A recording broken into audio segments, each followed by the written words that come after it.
Lesson number 1.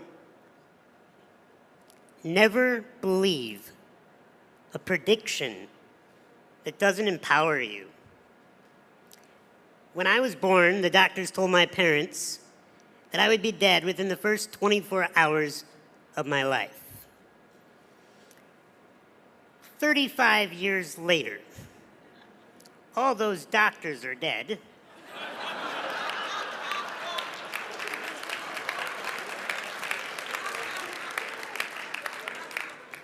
And I am the only doctor that remains.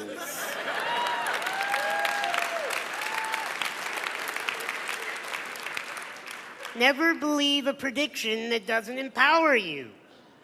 How many predictions have been thrown at you your whole life? If you believe predictions that do not empower you, you will wither away and die. Either physically die or your spirit will die as you just walk around the world like a carcass that is just following the masses. You will be given a lot of titles in your life. You will be told so many different things. You must only listen to that which empowers you. I have a belief that has served me in my life, and that is that everyone is rooting for me to win, even those that do not know it. And I am not here today to tell you that I have had adversity in my life, and so therefore I know what you're going through. I don't have a clue what any of you are going through in your lives. I did not grow up in your neighborhoods, more than likely. I did not have your set of parents, nor do I live in your body. I have not had the events that you've had happen to you. I can tell you I'm only an expert on one thing, and that's how to be me. And I do it well.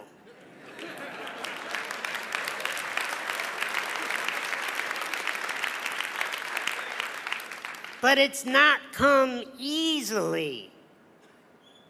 I've gone through things that I don't wish upon anyone in this room. I've had metal rods pulled out of bone marrow while I was awake. I've had jaw infections where teeth had to be extracted and I can no longer chew my own food. I have to get up every day and be showered and cared for physically by another human being. Fortunately, she's a gorgeous woman that I married.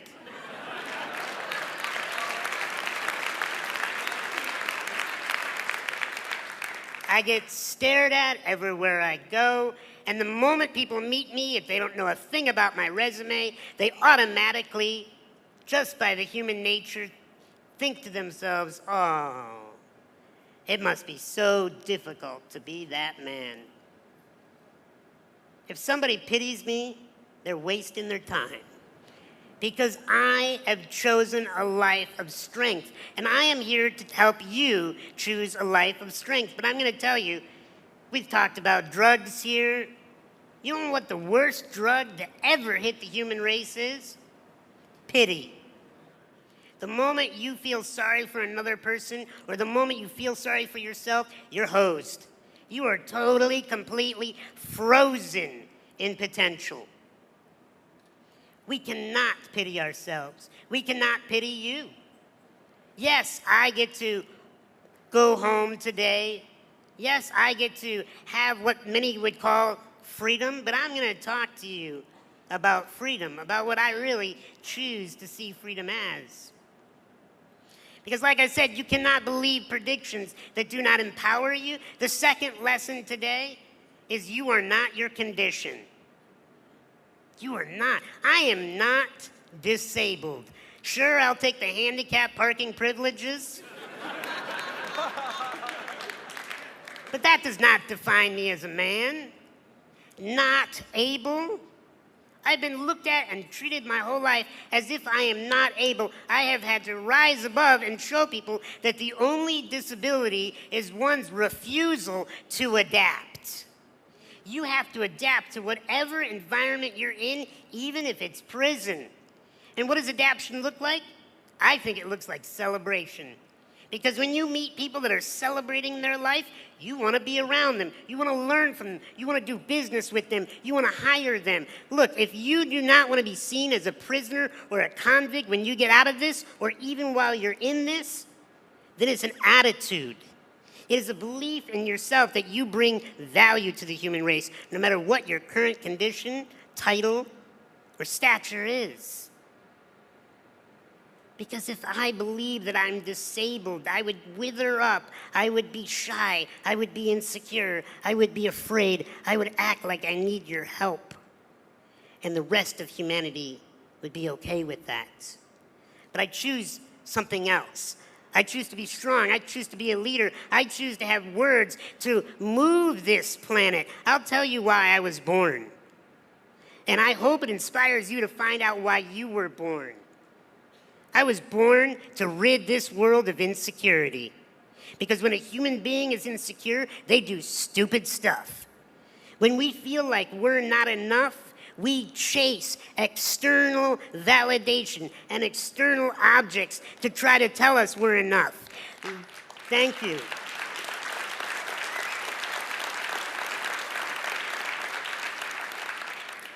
You are enough. I'll tell you, I made a pledge as a therapist to love all human beings no matter what they've done. Because deep down inside, I've found that every human being just wants to be loved. Even if they're tough, even if they're scary, even if they're vicious, you get them in the right position at the right time, they'll tell you the truth. They just want to be loved.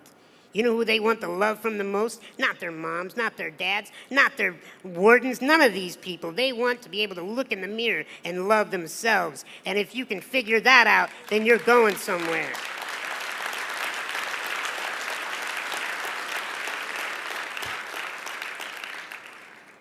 But you cannot feel sorry for yourself. When you feel sorry for yourself, you will wither. But there's a contradiction to feeling sorry for yourself. It's the opposite extreme. It's what I call bullying yourself, beating yourself up, being your own enemy and telling yourself that all those predictions, those negative opinions, they're true, they're right, you're washed up failure, you're not going to amount to anything. Bullying yourself is the most dangerous thing that you could do. You cannot afford to pity yourself. You cannot afford to bully yourself. You have to love yourself. Because the last lesson that I'm going to share with you today, that is, I'm going to teach you what the real prison is. It's not surrounded by barbed wire, electrical fences. The real prisons do not have guards. The real prison's up here. And we all got it. We all have a mind that chatters, so often won't stop chattering. Do you know where your salvation is? It's not outside these walls.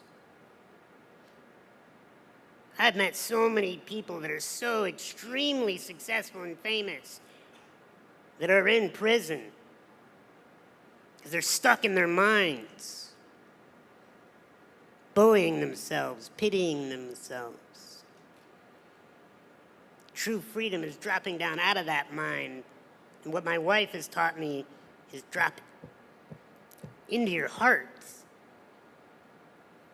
into mastering this beating thing that is more than just sending blood to the extremities. What is it doing? It's sending emotional possibilities, infinite possibilities of choice in our behavior, in our life, in our attitude. When you love yourself, whether you're sleeping on a prison cot or in a mansion, whether you have food in your belly or you don't know when your next meal is coming, when you love yourself, when you learn to master your emotions, then and only then are you free. I love you, each and every one of you, and I wish you freedom within these walls. God bless.